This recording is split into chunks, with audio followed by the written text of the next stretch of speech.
So first things first, Sarah, what is MIPIM?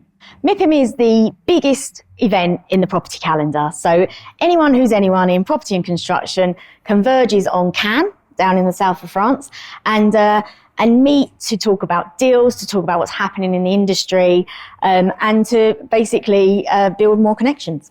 Tell me about your experience of MIPIM. Well, I have extensive experience of MIPIM. Over my career, I've done 18 MIPIMs, I think.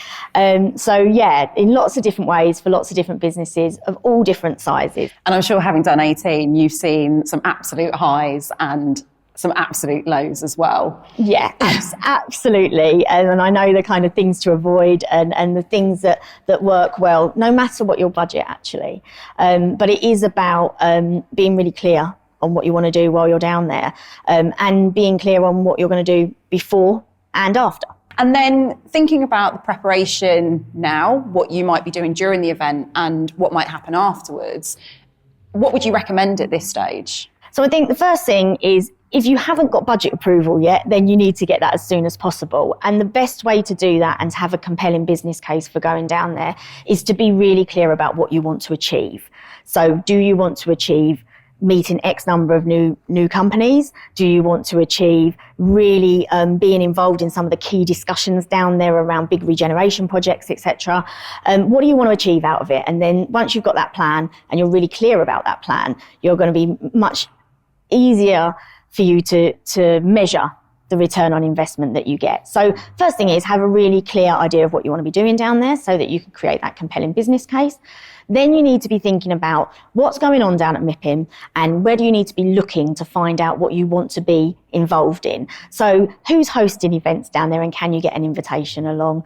Who is speaking? Are there any speaking opportunities for you down there? Who do you need to be speaking to? Are your clients going? Do you want to meet up with your clients down there? Would they give you an opportunity to meet somebody else in their business that you might otherwise have not had the opportunity to meet yet? Because what you find at MIPIM is the real senior leaders, those decision makers are down there, and it's a key time to get in front of them. You've got a captured audience down there, and so you need to make the most of that.